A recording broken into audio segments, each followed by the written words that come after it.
Have you ever wondered what actually causes erectile dysfunction? Most men have a ready answer, and it's usually one of three things. It's age, it's stress, or it's all in your head. And honestly, those answers are so common that they've basically become folk wisdom at this point. But they're all missing the deeper story. The real cause of erectile dysfunction has almost nothing to do with what most people think it does.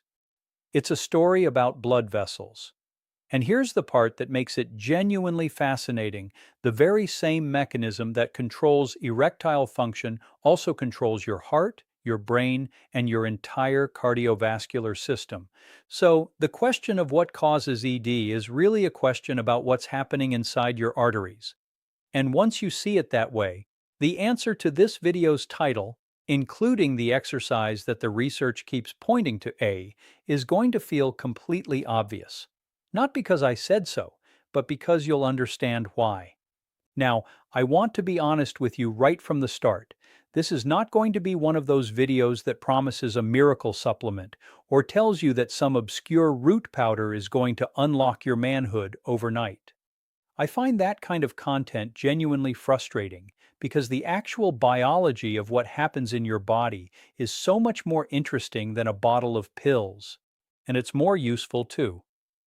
What I want to do today is walk you through what is literally happening inside your body.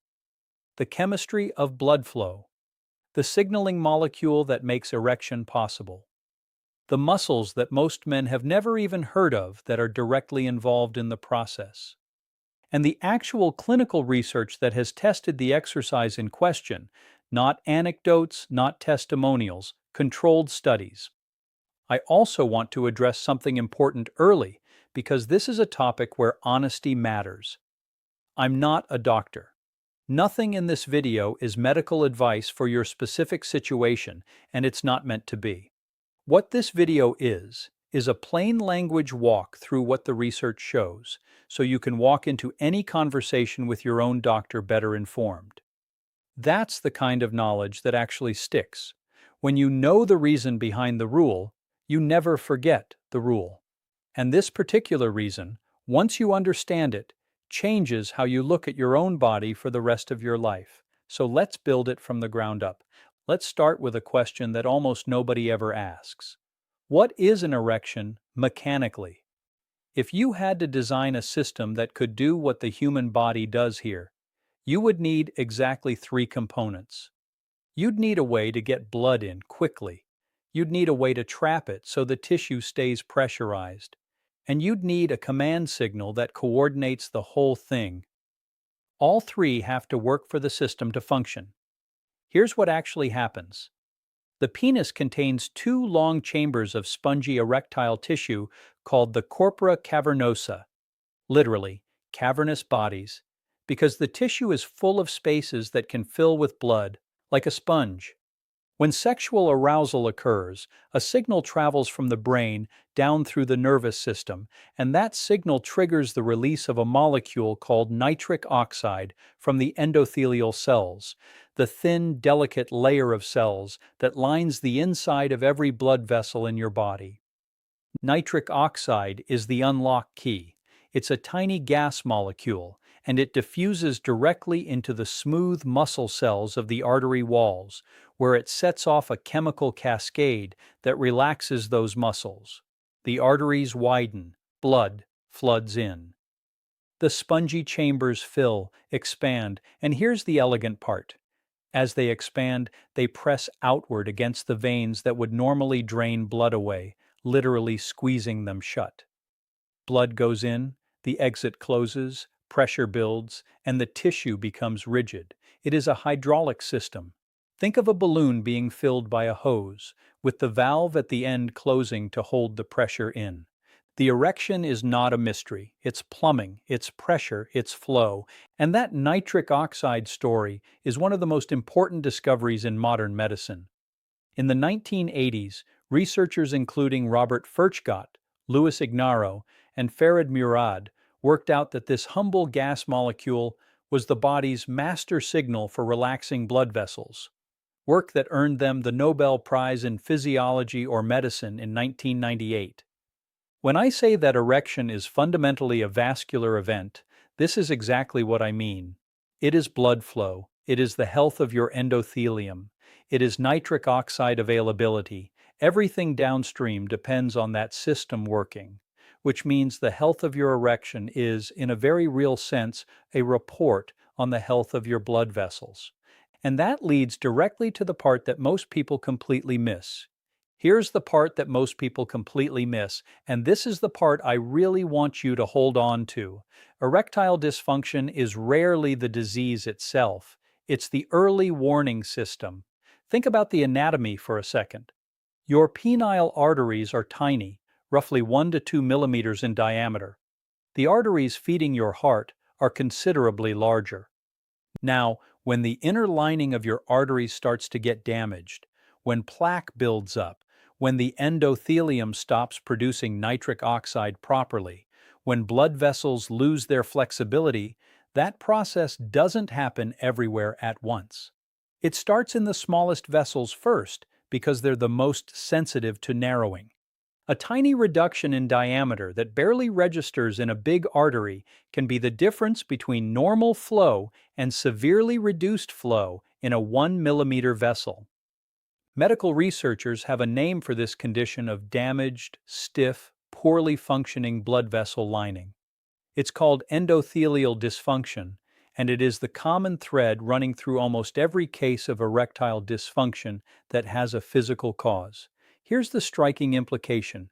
Because the penile arteries are so small, they are typically the first place in the entire body where vascular damage becomes noticeable, which means erectile dysfunction is often the earliest visible warning sign that the same process is happening in your heart and brain, months or even years before any other symptom appears. Cardiologists have known this for decades. Men who develop erectile dysfunction are significantly more likely to develop heart disease in the years that follow. That's not a coincidence. It's the same disease, in a smaller pipe, showing up earlier. I want to take a moment to let that land because it reframes everything. If you are a man in your 40s, 50s, or 60s, and you've been quietly wondering whether something is wrong, that question is not a shameful secret. It's a data point. Your body is sending you a signal that its vascular system needs attention. And the tragedy is that most men never hear this message because the conversation around ED is so dominated by embarrassment, by jokes, by marketing, that the actual health message gets completely buried. The Massachusetts Male Aging Study, one of the largest and longest-running studies of male health, surveyed thousands of men and found that roughly half of men between the ages of 40 and 70 experience some degree of erectile dysfunction, and the rate of severe cases triples between age 40 and age 70. This is not rare. This is not something to be ashamed of. It is one of the most common health conditions in the male population, and it is intimately connected to heart health. So now the question becomes, what damages the endothelium in the first place? This is where the everyday habits come in, and I want to be blunt without being preachy. Smoking is one of the most powerful risk factors known. The chemicals in cigarette smoke directly reduce nitric oxide availability and injure the endothelial lining. Diabetes, even in its early stages, damages blood vessels through chronically elevated blood sugar. High blood pressure puts constant mechanical stress on that delicate inner lining. High cholesterol feeds the plaque-building process. Obesity, physical inactivity, poor sleep, chronic stress. Every one of these has been linked in the research to impaired vascular function. None of these are moral failings. They're environmental conditions.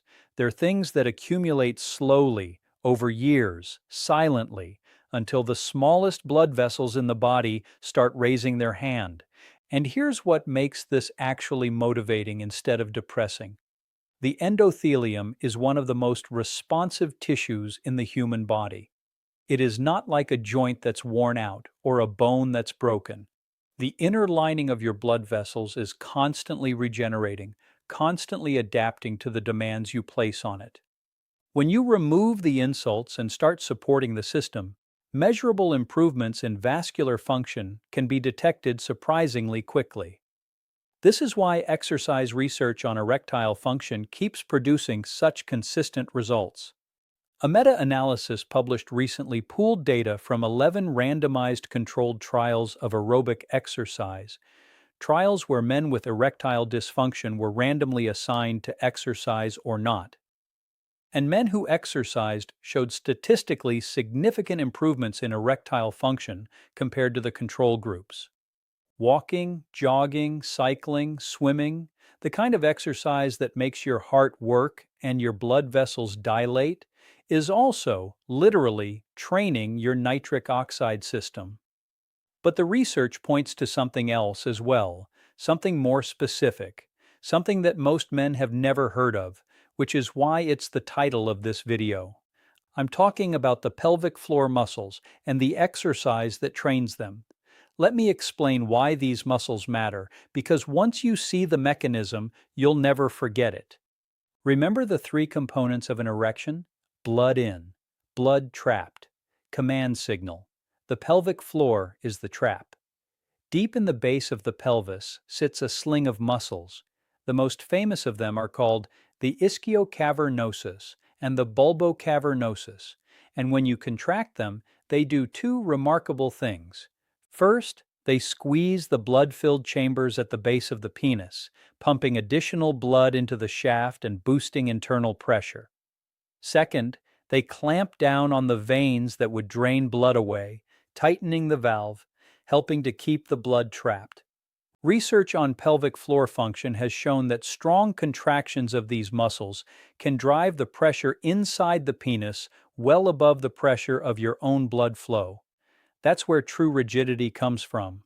The sponge can fill, but without the muscular valve holding the exit shut, the pressure doesn't hold. The muscles are what convert a filled sponge into a rigid structure. Now here's the interesting part. Like any muscles in the body, the pelvic floor responds to training.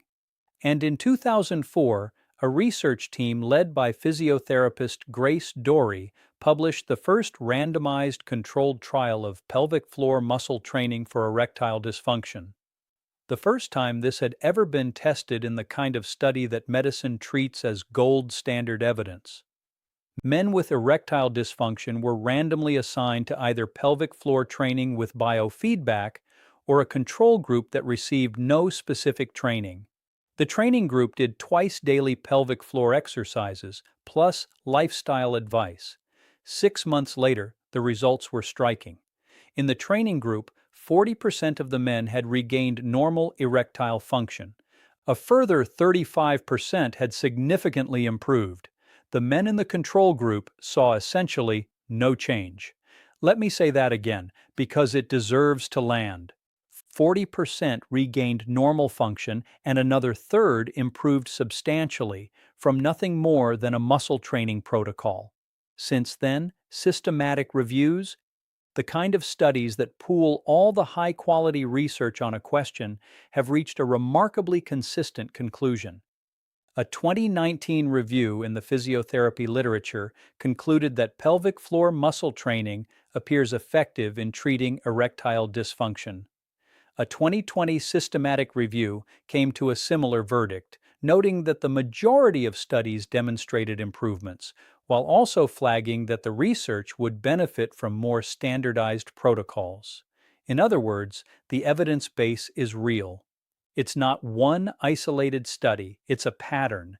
The muscles that close the valve respond to training, the way any muscles do, and that training pays off in measurable improvements in erectile function.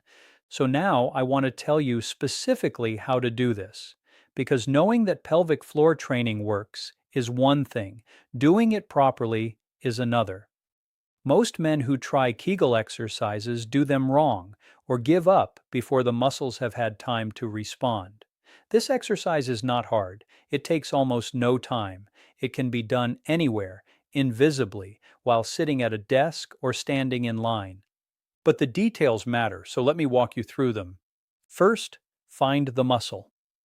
The classic way to identify your pelvic floor is to try to stop your urine midstream. The muscles that you clench to do that are, roughly, the ones you're looking for. I'll add the important caveat that stopping urination is only for identification, not something you should do routinely, because repeatedly interrupting the flow can interfere with normal bladder emptying. A cleaner cue: imagine that you're trying to hold in gas and squeeze the muscles of the pelvic area inward and upward, as if you're gently lifting something. You should feel a distinct tightening deep in the perineum, the area between the genitals and the anus. You should not feel your buttocks clench. You should not feel your abdomen bulge. If you feel your abs or glutes doing the work, you're recruiting the wrong muscles. Relax them and try again. Medical centers like the Mayo Clinic and Cleveland Clinic describe this exact method in their patient education, and it's worth getting right before you add reps. Second, the technique. Once you've found the muscle, contract it and imagine pulling and lifting it up and inward. Hold that contraction for 3 to 5 seconds, breathing normally the entire time. Never hold your breath. Then relax completely for another 3 to 5 seconds, so the muscle gets the full recovery it needs before the next rep. That's 1 rep. Do 10 of them. That's 1 set. And the research-tested approach is roughly 3 sets per day, morning, midday, and evening, every single day, including weekends. The men in Grace Dory's trial trained twice daily under supervision. Consistency matters more than intensity. This is a strength training program for a muscle group most men have never trained in their lives, so treat it like one. You're gradual, patient, regular. Third, the common mistakes, because these are what cause men to quit or to get nothing out of it. The first mistake is doing it while urinating. As I said, use the stream only to find the muscle, not as your workout platform. The second mistake is holding your breath or bearing down. You should be able to carry on a conversation while doing the exercise. The third mistake is expecting overnight results. Muscles adapt on a scale of weeks and months, not days. In the research, meaningful improvements took sustained training over a period of months. The men in the trial were training for half a year. If you start today and check for changes next week, you will be disappointed. If you start today and check in 3 months, the difference can be substantial. Think of it like any other fitness program. Nobody walks into a gym and expects a different body in a week. And here's the part that makes all of this genuinely exciting. This isn't an either-or situation. The vascular work and the muscular work support each other. Aerobic exercise, the walking, the cycling, the swimming, repairs and strengthens the endothelium, restores nitric oxide production, and improves the blood flow that fills the system. Pelvic floor training strengthens the valve that holds the pressure. Together, they're attacking the problem from both ends of the same hydraulic system. More blood in, better blood trapped. And you don't need a gym, a trainer, or a supplement to do any of it. You need a pair of walking shoes and 5 minutes 3 times a day of a muscle exercise that nobody can even see you doing. Now, I want to be very clear about scope, because responsibility matters in a video like this. The research I've described is general education. It is not a prescription, and it is not a diagnosis. Erectile dysfunction has multiple causes: hormonal, neurological, psychological, medication-related, and the right response depends entirely on the individual. But here's the thing I keep coming back to. Because erectile dysfunction is so often an early warning sign of vascular disease, the most powerful thing any man can do when he notices a persistent problem is exactly the opposite of what most men do. Most men retreat into silence, hope it passes, and avoid the doctor's office out of embarrassment. The research says you should do the opposite. A persistent change in erectile function is one of the most legitimate reasons in existence to have a conversation with a qualified healthcare professional. Not because you want a prescription, but because your body is handing you a health signal that could quite literally be life-saving. This is one of those rare cases where the embarrassing symptom is actually the canary in the coal mine for your heart. Let me close with something that I think is worth saying directly. We have built an entire industry around the downstream consequences of poor vascular health. Billions of dollars in cardiac procedures, in blood pressure medications, in diabetes management, in prescription erectile dysfunction medications that treat the symptom brilliantly but leave the underlying system untouched. Some of that is necessary and life-saving, and I'm not suggesting otherwise. But I do think it's worth asking how much of it might have been different if more men had understood the message that their own bodies were sending them years earlier. The message is not that something is broken and shameful. The message is that a system needs attention, and that system responds remarkably well when you give it what it needs. Your blood vessels are not holding a grudge. They're not waiting for you to pay off some long debt of poor habits before they start functioning better. They respond to what you give them now. The endothelium begins repairing itself the moment you start supporting it. The muscles begin strengthening the moment you start training them. That's where this starts. Today, you are carrying a system that most men never fully understand. A hydraulic system, a signaling system, and a muscular valve system, all working together, all influenced by the same daily choices: how you move, what you smoke or don't smoke, how you sleep, whether you sit all day or get your blood flowing, and whether you're willing to spend 5 minutes a day training muscles you can't even see. Most men have been unknowingly working against that system for years, not because they don't care, because nobody showed them the biology. Today, you've seen the biology. The small pipes, the unlock key called nitric oxide, the early warning signal, and the quiet, powerful muscles at the base of the pelvis that can be trained like any other muscle in your body. So the next time you're sitting there wondering whether something's wrong, or reading a label on a supplement that promises to fix everything overnight, remember what you now know. Remember that your body gave you a warning signal that most men never realize they're receiving, and that it responds to support, not to silence. If this video helped you see that a little differently, make sure to subscribe to the channel. And if you want, leave a comment telling me which of these facts surprised you most, whether it was the 1 mm arteries or the 40% in that clinical trial. Thanks for watching, and I'll see you in the next video.